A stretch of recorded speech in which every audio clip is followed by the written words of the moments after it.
Anong ginagawa mo rito, tanda? Matalim ang boses ni Isabela. Tumigil sa harap si Carmela na parang wala itong respeto kahit kanino. Nais ko pong magtanong kung may kahit konting pagkain po kayo. Gutom na po ako.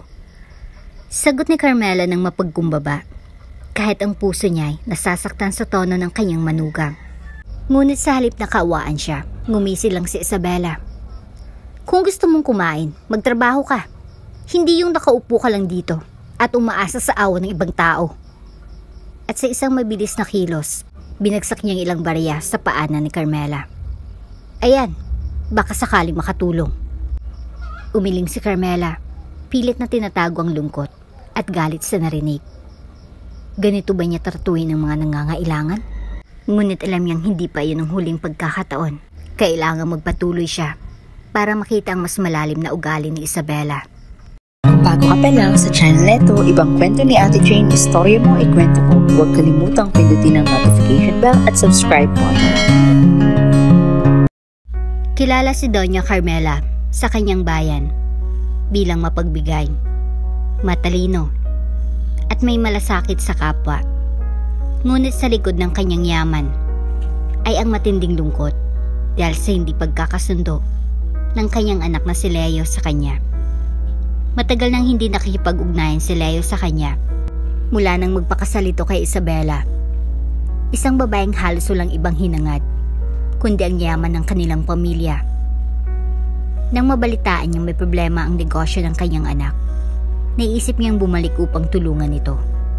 Ngunit sa halip na magpakita bilang Doña Carmela, naisip niyang magpanggap bilang isang pulubi upang makita ang tunay na ugali ni Isabela, ang kanyang manugang.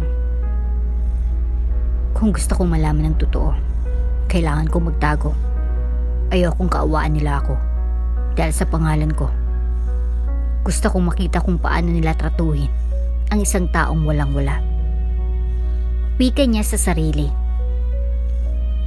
Sa unang gabi ng kanyang pagbisita sa harap ng mansyon, narinig niyang boses ni Isabela mula sa loob. Malakas at puno ng yabang. Huwag mo na akong istorbohin tungkol sa mama mo, Leo. Hindi ko kailangang makilalang matandang yon. Hindi siya bahagi ng buhay natin. Nanlambot ang tuhod ni Carmela sa kanyang narinig. Alam niyang hindi madali ang misyon niya. Ngunit hindi niya rin inaasahan ang ganong kasamaan. Kinabukasan, habang nakaupo si Doña Carmela sa gilid ng daan, dumaan si Isabela. Nakaayos ng elegante. Nakasuot siya ng designer na damit. At may hawak na maliit na bag na mas mahal pa kaysa sa sweldo ng marami sa isang buwan. Sa kanyang pagdaan, napatigil si Isabela at tiningnan si Carmela mula ulo hanggang paa. Anong ginagawa mo rito, tanda? Matalim ang boses ni Isabela. Tumigil sa harap si Carmela na parang wala itong respeto kahit kanino. Nais ko pong magtanong kung may kahit konting pagkain po kayo. Gutom na po ako. Sagot ni Carmela nang mapagkumbaba. Kahit ang puso niya ay nasasaktan sa tono ng kanyang manugang. Ngunit sa halip na kaawaan siya, ngumisi lang si Isabela. Kung gusto mong kumain, magtrabaho ka. Hindi yung nakaupo ka lang dito at umaasa sa awa ng ibang tao. At sa isang mabilis na kilos, binagsak niya ang ilang barya sa paanan ni Carmela. Ayan, baka sakaling makatulong. Umiling si Carmela, pilit na tinatagong lungkot at galit sa narinig. Ganito ba niya tratuhin ang mga nangangailangan? Tanong niya sa sarili, ngunit alam niyang hindi pa iyon huling pagkakataon. Kailangang magpatuloy siya para makita ang mas malalim na ugali ni Isabela. Sa loob ng mansyon, hindi mapakali si Leo. Matagal niya nang nararamdaman na may malamig na hangin sa relasyon ng kanyang asawa at ng ina niyang si Carmela. Ngunit pilit niyang isinasantabi ito. Sa harap ng mga problema sa negosyo, mas pinili niyang tahimik na sumunod kay Isabela upang hindi na lumala ang away. Ngunit ngayong nakita niyang naroon ang isang pulubi sa labas ng kanilang bahay, hindi siya mapakali. Isabela, sino ba yung matandang nasa labas ng bahay natin? Bakit mo siya binastos? Tanong ni Leo. Halatang may tensyon sa boses. Leo, hindi ako bastos. Ayaw mo bang protektahan ng pamilya natin? Baka magdanakaw yan o masamang tao. Sagot ni Isabela, pailing-iling. Hindi tayo pwedeng magpaawa sa mga ganyang klaseng tao. Pwede naman nating tulungan nang hindi sinasaktan ang damdamin nila. Mahinang sagot ni Leo. Ngunit bago pa man siya makapagsalita ng higit pa, umalis na si Isabela na parang hindi siya interesado sa argumento. Samantala, sa labas ng mansyon, si Carmela ay nagmamasid pa rin. Habang lumilipas ang oras, napansin niyang hindi lang si Isabela ang tila walang malasakit sa iba. Nakita niyang ilang tauhan sa bahay ang sinusunod ang bawat utos ng manugang niya, kahit ito'y mali. Huwag niyong pakainin ng matandang yan kahit kailan. Ayoko nang makita siya rito bukas. Mariing utos ni Isabela sa isang kasambahay na mukhang natatakot na sumagot. Nanlaki ang mga mata ni Carmela sa narinig. Paano niya harapin ang ganitong klaseng ugali? Alam niyang hindi pa tapos ang kanyang misyon. Ngunit ang sakit ng pagkakakilanlan sa totoong ugali ni Isabela ay unti-unting nagpapabigat sa kanyang loob. Ang araw ay tila mas mahaba para kay Carmela. Habang pinagmamasdan niya ang bawat kilos ni Isabela mula sa labas ng mansyon. Sa kabila ng kanyang tahimik na pagmamasid, mas lalong tumitindi ang kanyang pangamba. Nakikita niyang bawat galaw ng manugang na puno ng yabang. Tila walang pakialam sa mga tao sa paligid niya, kahit sa mga tauhan sa bahay. Isang hapon, habang si Isabela ay naglalakad sa hardin, napansin ni Carmela ang isang kasambahay na natapon ng isang tray ng pagkain. Sa halip na tumulong, lumapit si Isabela na may malamig na ekspresyon sa mukha.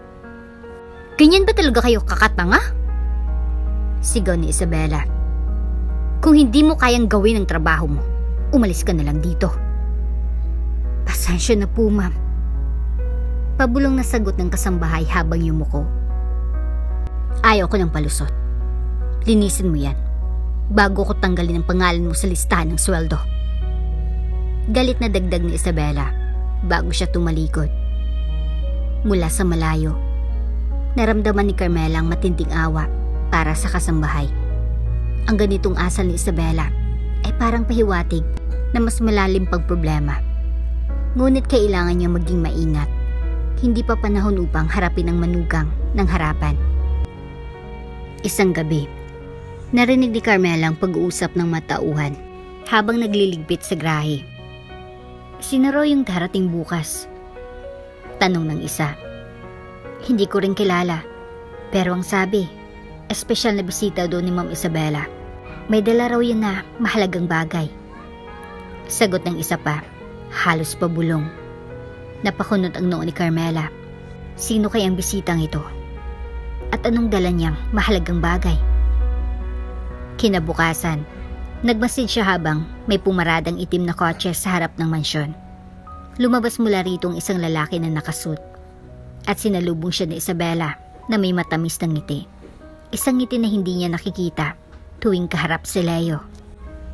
Samantala, si Leo ay mas lalong nagiging tahimik sa bawat araw na lumilipas. Napapansin niyang malamig ng pakikitungo sa kanya ni Isabela. Sa halip na mag-usap tungkol sa problema sa negosyo, lagi na lang itong abala sa ibang bagay, tulad ng mamamahaling gala at bagong gamit. Isabela, pwede ba tayong mag-usap? Tanong ni Leo isang gabi habang nasa sala sila. Pwede ba, Leo? Busy ako. Mabilis na sagot ni Isabela nang hindi man lang siya nilingon. Hindi ba't itong dapat nating unahin? Ang negosyo natin ay nasa bingit na ng pagkakautang. Sabi ni Leo, pilit na pinipigilan ng inis. Napabuntong hininga si Isabela, saka humarap kay Leo. Alam mo, Leo, baka kailangan mo magpahinga. Ako nang bahala. Ako naman ang asawa mo, di ba? Bagamat tila maamong tono ni Isabela, may kakaiba sa kilos nito na lalong nagpabigat sa damdamin ni Leo. Habang nag-iisip si Leo sa kanyang kwarto, bigla niyang naalala ang mga babala ng kanyang ina noon pa man. Leo, sigurado ka ba sa babaeng ito? Alam mo, hindi lahat ng maganda sa labas ay totoo rin sa loob. Wika ni Carmela ilang taon nang nakalilipas. Hindi kita maintindihan, Mama. Mahal ko si Isabela. Sagot niya noon, punong-puno ng kumpiyansa. Ngayon, unti-unti niya nang naisip na baka tama ang kanyang ina. Kinagabihan, habang papalabas ng mansyon ng bisitang lalaki, napansin ni Carmela ang isang itim na bag na mahigpit nitong hawak. Nang makalayo ang kotse, narinig niyang mahinang bulong mula kay Isabela habang kausap nitong isang kasambahay. Ihanda ang lahat. Kailangan kong tapusin ito bago pa makialam si Leo. Sabi ni Isabela. Natigilan si Carmela. Anong ibig sabihin ni Isabela? Anong plano niyang gawin? Kinabukasan, mas lalong naging abala ang mansyon. Nagmamadali ang mga kasambahay sa pag-aayos. At si Isabela ay abalang-abala sa pagtawag at pagbigay ng mga utos. Nagtago si Carmela sa likod ng mga halaman sa hardin. Sinusubukang makuha ang kabuuan ng plano ni Isabela. Siguraduhin mo nasa tamang oras ang lahat. Sabi ni Isabela sa telepono. Ayaw akong magkamali. Kapag pumalpak ito, lahat ng plano natin ay masisira. Plano? Bulong ni Carmela sa sarili. Ano kayang binabalak niya? Samantala, si Leo ay nasa kanyang opisina. Sinusubukang ayusin ang mga dokumento ng kanilang negosyo. Napansin niyang may ilang transaction na hindi pamilyar sa kanya. Hindi ko inaprubahan ang mga to. Bulong niya habang tinitingnan ang mga resibo. Bigla niyang naalala ang mga madalas na pagtatago ni Isabela ng mga papeles at mga tila pag-iwas nito tuwing nagtatanong siya tungkol sa negosyo. Lumalim ang kanyang hinala. Agad niyang tinawagan si Isabela. Isabela, pwede ba tayo mag-usap? May nakita akong kakaibang transaksyon. Leo, please. Hindi ba sinabi ko na? Ako nang bahala? Sagot ni Isabela, halatang inis. Pero ako may-ari ng negosyong ito. May karapatan akong malaman. Mariing sagot ni Leo. Kung hindi ka nagtitiwala sa akin, bakit hindi mo nalang ako patalsikin? Sagot ni Isabela bago niya ibinaba ang telepono. Habang si Isabela ay abala sa pakipag-usap sa mga tauhan, napansin ni Carmela ang bukas na pintuan ng maliit na silid sa likuran ng mansyon. Lumapit siya ng tahimik at sumilip. Sa loob ng silid, nakita niyang ilang bag na puno ng mga papel, kontrata at mga resibo. Binuklat niya ang isa sa mga kontrata at nanlaki ang kanyang mga mata sa kanyang nakita. Nakapangalan ang mga ito kay Isabela. Ngunit ang pondo ay galing lahat sa negosyo ni Leo. Pinagnanakawan niya sa Leo. Bulong ni Carmela, nanginginig ang kamay. Hindi niya alam kung paano harapin si Isabela. Ang kanyang galit ay unti-unting bumubuo. Ngunit alam niyang hindi siya pwedeng basta-basta gumawa ng hakbang. Kailangan niyang patunayan ang kanyang mga nakita. Nang gabi ring iyon, bumalik ang misteryosong bisita sa mansyon. Dala-dala pa rin itong itim na bag. Nakita ni Carmela ang nag-uusap si Isabela at ang lalaki sa gilid ng hardin. Sigurado ka ba? Hindi mo nasabi kahit kaninong plano natin? Tanong ni Isabela. Walang nakakaalam. Pero kailangan nating magmadali. Kapag nalaman ni Leo, tapos tayo. Sagot ng lalaki. Habang pinagmamasdan ni Carmela, biglang napansin ng lalaki ang kanyang anino. Tumigil ito at tumingin sa direksyon niya. Sino yan? Tanong ng lalaki. Itinuro ang taguan ni Carmela. Nanlamig si Carmela habang dahan-dahan siyang umatras. Sinubukang hindi mag-ingay. Ngunit bago pa siya makalayo, tumunog ang isang sangay ng halaman sa ilalim ng kanyang paa. May nagmamatsyag sa atin.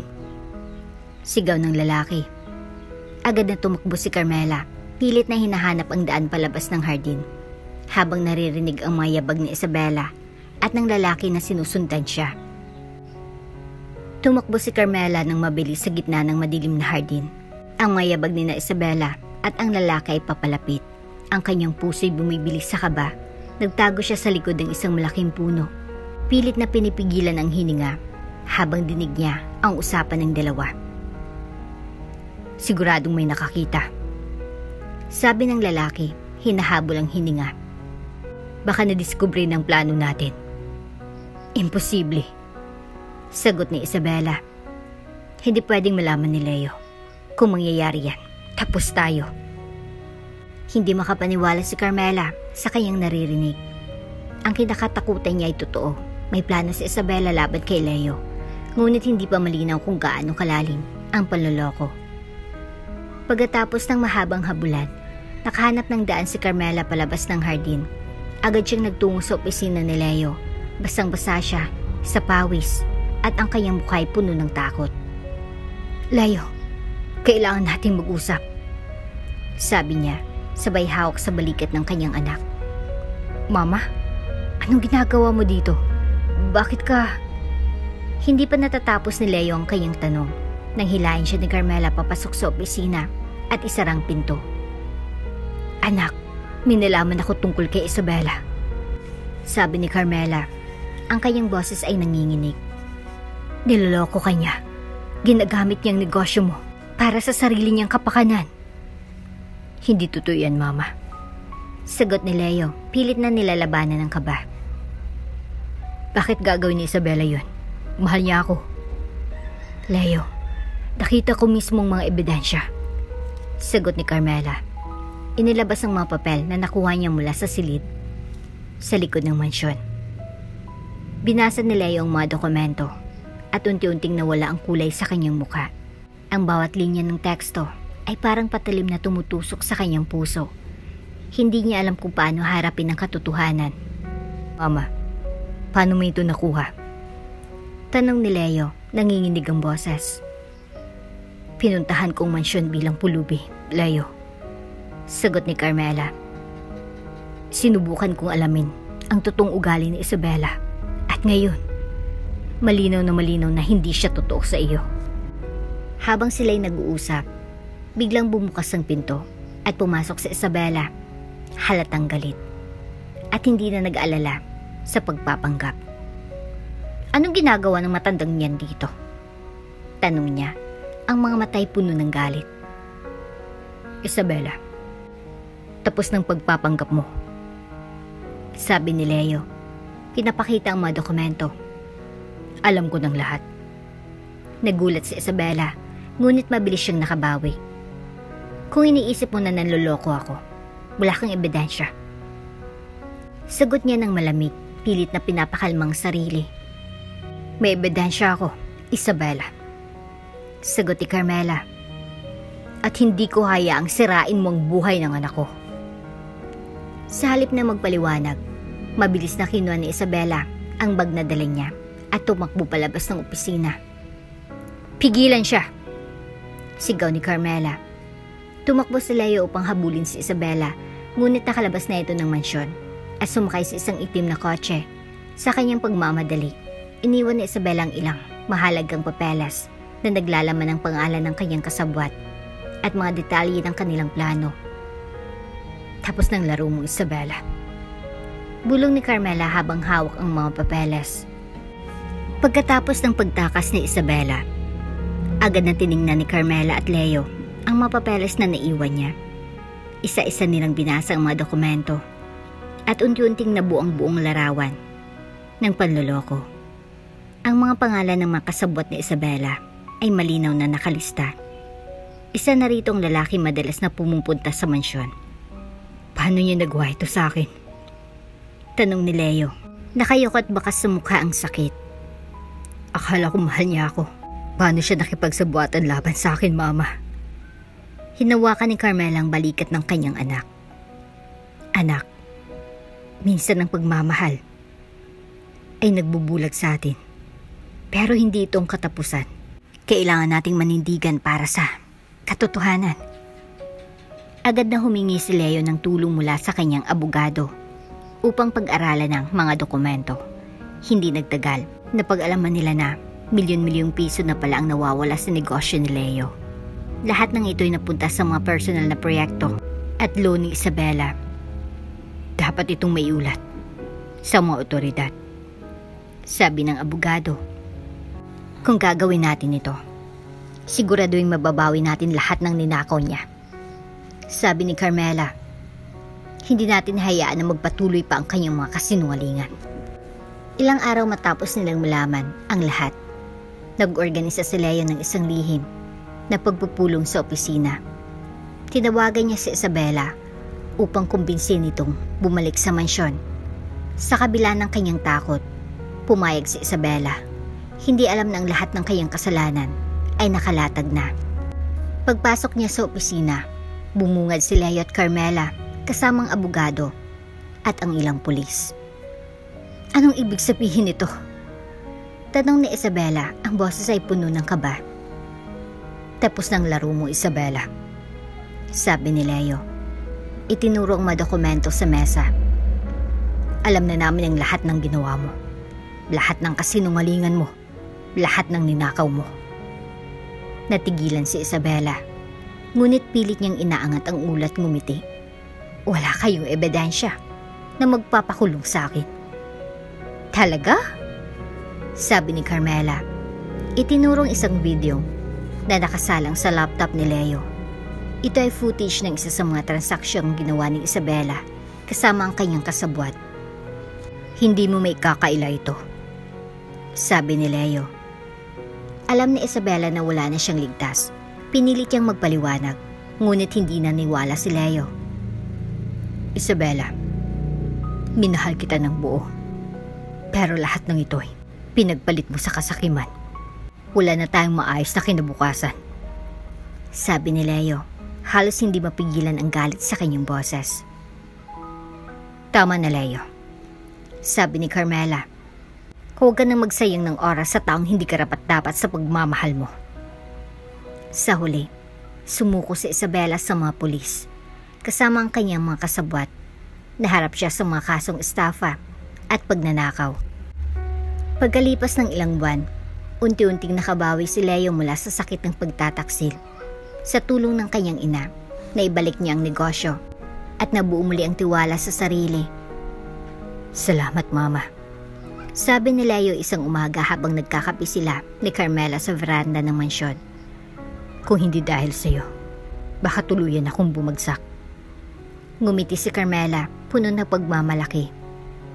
Anak, minsan kailangan nating masaktan upang makita ang tunay na kulay ng mga tao sa paligid natin.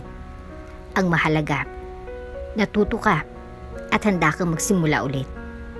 Sa harap ng bagong simula, nagpasya si Leo na maglaan ng mas maraming oras sa kanyang pamilya, lalo na sa kanyang ina. Hindi na muli magtatago si Carmela sa likod ng peking pagkatao dahil sa kanyang pagmamahal sa anak. Habang nanunumbalik ang katahimikan sa kanilang buhay, nakatanggap si Leo ng isang liham mula sa kulungan.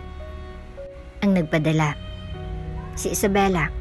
Ang laman ng liham ay isang hiling ng tawad at babala na ang laban nila ay hindi pa tapos. Habang iniinom ni Leo ang kanyang kape, dumating ang liham mula kay Isabela. Agad niyang binuksan ito at sa bawat salitang kanyang binasa, mas lalong naging malinaw na hindi pa tapos ang kwento. Leo, alam kong wala na akong karapatan upang humingi ng tawad. Ngunit ginagawa ko ito, hindi lang para sa sarili ko, kundi para sa mga bagay na darating. Hindi mo alam ang lahat. May mga tao na mas makapangyarihan kaysa sa akin, nasangkot sa mga nangyari. At ngayon hindi ko na sila mapoprotektahan. Maaring ikaw at ang iyong ina ang maging target nila. Mag-ingat ka. Hindi pa tapos ang laban. Isabela. Natigilan si Leo. Ang babalay nagdala ng panibagong kaba sa kanyang puso. Sino pang maaring nasa likod ng lahat ng ito? Anak, anong sinasabi ng liham? Tanong ni Carmela, napansin ang bigat sa mukha ng kanyang anak. Sinabi ni Isabela na may mas malalaking tao raw na sangkot sa ginawa niya. Sagot ni Leo, pilit na binabasa muli ang liham upang maunawa ng bawat detalye. Kung totoo yan, ibig sabihin, mas malaking panganib ang hinaharap natin. Sabi ni Carmela, ang kanyang boses ay puno ng pag-aalala. Kailangan nating alamin ang totoo. Kung hindi, baka mas lumala pang sitwasyon. Sabi ni Leo, nagdesisyong umaksyon bago pa maging huli ang lahat. Sa tulong ng abogado ni Leo at ilang mga pinagkakatiwalaang mga kaibigan, sinimulan nilang mas malalim na investigasyon sa bawat dokumento at transaksyon ng kanilang nirepaso. Unti-unting lumitaw ang mga pangalan ng iba pang tao na sangkot sa panloloko. Isa sa mga pangalan ay isang kilalang negosyante na malapit kay Isabela, si Victor Sarmiento, isang makapangyarihang tao sa industriya na kilala sa mga madilim na gawain. Victor Sarmiento? Siyang posibleng utak ng lahat ng ito. Sabi ni Carmela habang tinitingnan ang mga file. Kung totoo ito, kailangan natin maging mas maingat. Dagdag ni Leo, ang taong ito ay hindi basta-basta. Isang gabi, habang papauwi si Leo mula sa opisina, napansin niya ang isang itim na sasakyan na sumusunod sa kanya. Sinubukan niyang magbadali, ngunit nang makalapit na sa kanyang bahay, hinarang ng sasakyan ang kanyang daraanan. Bumaba mula sa kotse ang isang lalaki, matangkad, malapad ang katawan, at may presensyang nakakatakot. Leo Montemayor. Sabi ng lalaki, malamig ang boses. Mas mabuting umatras ka na. Hindi mo alam kung anong pinapasok mo. Hindi ko kayo susundin. Sagot ni Leo, pilit na pinapakalmang sarili. Kung tingin niyo ay matatakot niyo ako, nagkakamali kayo. Ngumiti ang lalaki ng malamig. Hindi ito tungkol sa takot. Ito ay tungkol sa kung anong nawawala sa iyo. Mag-isip ka, Leo. Hindi lang ang negosyo mong nasa panganib. Agad na umalis ang lalaki at naiwan si Leo na may mas maraming tanong kaysa sagot. Pagdating sa bahay, agad niyang kinausap si Carmela. Mama, kailangan nating maganda. Hindi lang ito laban para sa negosyo. Ito ay laban para sa kaligtasan natin. Sabi ni Leo, puno ng determinasyon. Mahalaga ang pamilya natin, anak. Kung gusto nilang lumaban, kailangan natin ipakita na hindi tayo basta-basta susuko. Sagot ni Carmela, hawak ang kamay ng anak. Habang iniisip nilang susunod na hakbang, may kumatok sa pinto. Nang buksan nila ito, isang tauhan mula sa pulis ang nagdala ng balita. Si Victor Sarmiento ay nauna nang nagbigay ng kaso laban kay Leo na nagsabing ito raw ang gumagawa ng illegal na transaksyon. Kinabukasan, ang balitang isinampa ni Victor Sarmiento laban kay Leo ay mabilis na kumalat. Sa mga headline, pinalabas si Leo na sangkot sa illegal na gawain, isang malaking kasinungalingan na nagdulot ng gulat sa kanilang pamilya at mga kaibigan. Mama, paano nila nagawa ito? Tanong ni Leo habang hawak ang dyaryo. Paano nila nagawang baliktarin ang lahat ng ito sa akin? Huwag kang panghinaan ng loob, anak. Sabi ni Carmela, pilit na pinapalakas ang loob ng anak. Lalabas din ang katotohanan. Hindi tayo papayag na silang manalo. Agad na humingi si Leo ng tulong mula sa abogado at ilang pinagkakatiwalaang mamamahayag na maaaring tumulong upang ilabas ang totoong kwento. Sa tulong ng ebidensyang naiwan ni Isabela at ang mga dokumentong kanilang nakalap, sinimulan nilang buuin ang kasong magpapatunay ng kasalanan ni Victor. Ngunit hindi naging madali ang laban. Sa bawat hakbang na kanilang ginagawa, palaging may hadlang, mga tauhan ni Victor na nagpapakalat ng maling impormasyon at gumagamit ng kanilang impluwensya upang mapabagal ang proseso. Lahat ng galaw nila ay para patahimikin tayo.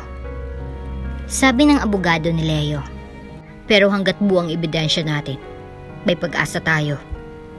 Habang nag-iimbestiga, natanggap ni Leo ang isang liham mula sa kulungan kung saan nakakulong si Isabela.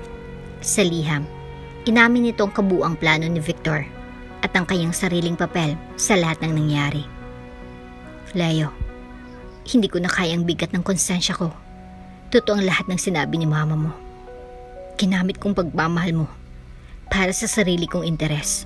Pero ang totoo, si Victor nagtulak sa akin para gawin ito. Natatakot akong lumaban noon. Pero ngayon, mas natatakot akong hindi sabihin sa iyo ang lahat. Ang mga dokumento ko ay Sapat para ipakita kung paano ginamit ni Victor ang negosyo mo para magtago ng kanyang mailegal na transaksyon. Patawarin mo ako at sana magawa mong tapusin ang labang ito. Isabela. Sa tulong ng liham ni Isabela, mas lalong tumibay ang kaso ni Leo laban kay Victor, ngunit alam nilang hindi magiging madali ang lahat. Kailangan nating tiyakin na ito'y makarating sa tamang tao.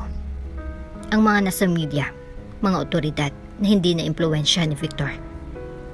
Sabi ni Carmela, kung hindi, baka magawa niyang baliktarin ang sitwasyon ulit. Handa na ako, Mama. Sagot ni Leo. Hindi na ako magpapatalo. Ito ng panahon para ipaglaban ang pangalan at pamilya natin.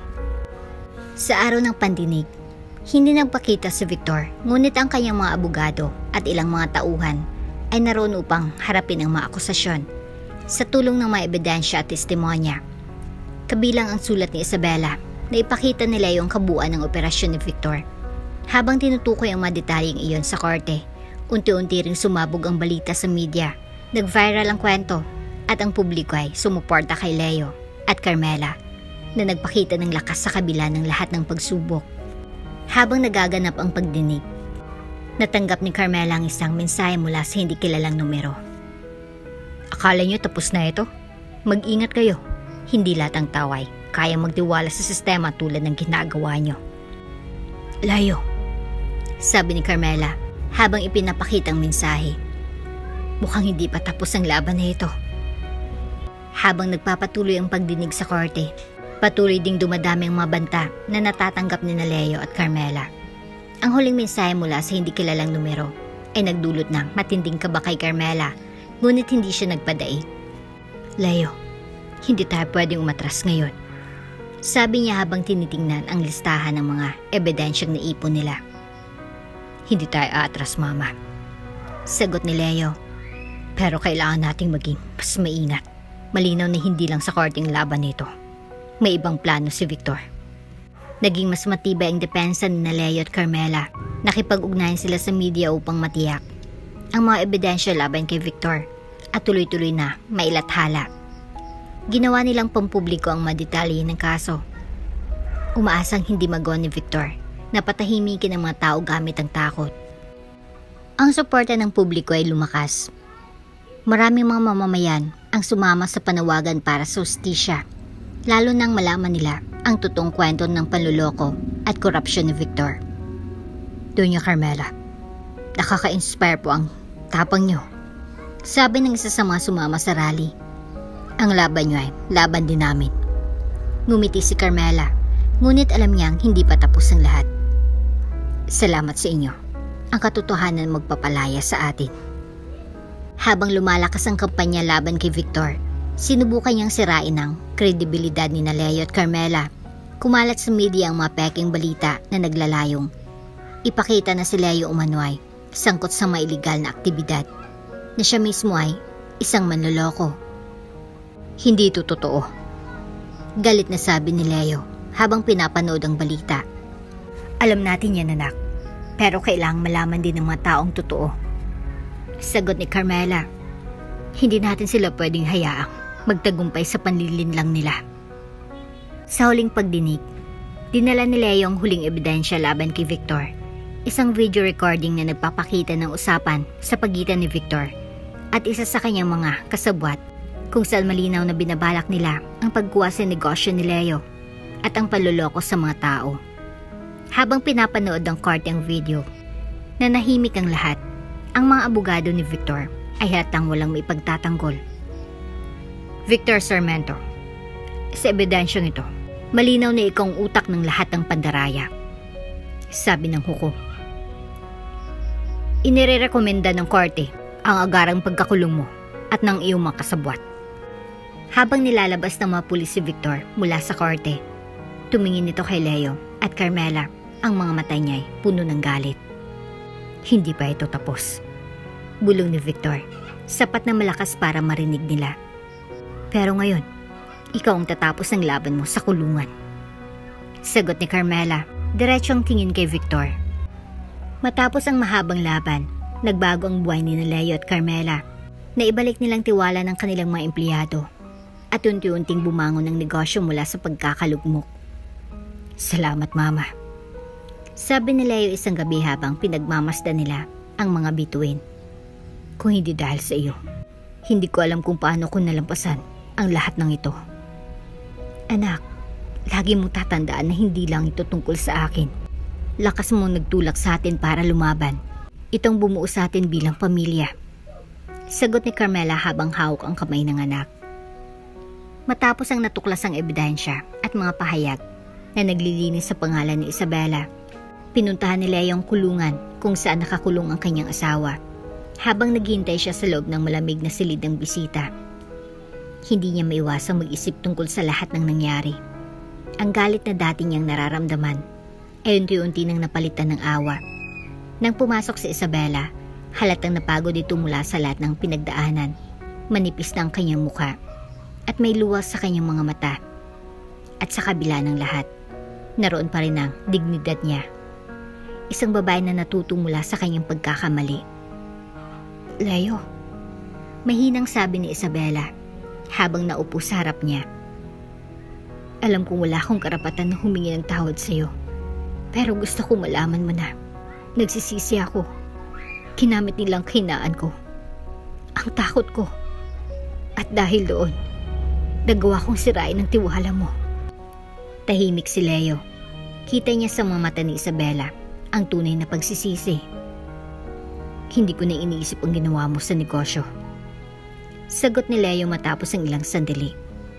Mas iniisip ko ngayon kung paano kita natulungan ng mas maaga. Sana hindi ka nasaktan ng ganito. Nagulat si Isabela sa sagot ni Leo. Patawad, Leo. Mahal kita. At kahit na ginamit nila ako, alam kong nagkulang din ako sa iyo bilang asawa. Matapos ang kanilang pag-uusap, hinarap ni Isabela si Carmela. Alam niya ang lahat ng ginawa niya laban sa matanday. Hindi madaling mapatawad, ngunit alam niyang kailangan niya itong gawin. Doña Carmela. Nagsimula si Isabela, nangingindig ang boses. Hindi ko alam kung paano ako makakaharap sa inyo. Alam kong napakalaki ng kasalanan ko sa inyo. Hindi lang sa inyong pagkatao, kundi pati na rin sa pagiging ina ni Leo. Tahimik lang si Carmela, pinagmamasdan ng manugang. Kung maaari niyo akong patawarin, gusto kong humingi ng tawad sa lahat ng ginawa ko. Patuloy ni Isabela. Hindi ko dapat kayong minata at pinagmalupitan. Lalo na noong nagpapanggap kayong pulubi. Sana'y mapatawad niyo ako sa aking kasakiman at pagkukulang. Lumapit si Carmela at sa halip na magsalita, niyakap niya si Isabela ng mahigpit. Huwag kang mag-alala, Iha. Sabi ni Carmela. Natutunan kong hindi mo kailangang manatili sa iyong galit para magtagumpay. At ngayon, gusto ko lang na makita kayong dalawa ni Leo na muling magsimula. Pagkaraan ng ilang araw, natanggap ni Leo ang isang tawag mula sa doktor ng kulungan. Napag-alaman nilang buntis si Isabela. Ang balitang ito ay nagdala ng panibagong alon ng damdamin para kay Leo. Leo, ang sitwasyon ni Isabela ay delikado. Paliwanag ng doktor. Mas mainam kung may palabas siya mula rito upang maalagaan niyang maayos ang kanyang kalusugan at ang bata. Agad na kumilos si Leo upang maiayos ang paglaya ni Isabela. Ginamit niya ang kanyang ebidensyang naglilinis sa kanyang pangalan, pati na rin ang pagsuporta ng media upang makumbinsi ang korte. Nabigyan si Isabela ng pansamantalang kalayaan habang patuloy ang investigasyon laban kay Victor. Sa paglabas ni Isabela mula sa kulungan, nagdesisyon si Leo na bigyan ng kanilang relasyon ng isa pang pagkakataon. Muli nilang itinayo ang pundasyon ng kanilang pamilya, batay sa katotohanan at pagkakaintindihan. Leo, hindi ko alam kung paano kita mapapasalamatan. Sabi ni Isabela habang nakaupo sila sa kanilang veranda, pinagmamasdan ng paglubog ng araw. Huwag na nating alalahanin ang nakaraan. Sagot ni Leo habang hinahawakan ng kamay ng asawa. Ang mahalaga ngayon ay ang ating hinaharap, ang pamilya natin. Salamat sa pagbibigay mo sa akin ng isa pang pagkakataon. Sabi ni Isabela. Ang mga mata niya'y puno ng luha. Sa tulong ni Carmela, si Isabela at Leo ay muling nagsimula. Sama-sama nilang itinaguyod ang negosyo at ang kanilang bagong buhay. Ang bata sa sinapupunan ni Isabela ay nagdala ng bagong pag-asa at liwanag sa kanilang pamilya. Sa kabila ng lahat ng pinagdaanan nila, nagawa nilang talunin ang kadiliman ng kasakiman at takot.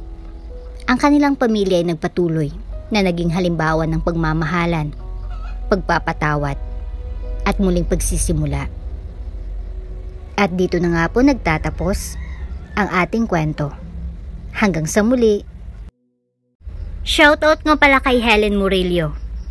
Ang sabi niya, "Thank you so much Ate Jane sa magandang storya ninyo."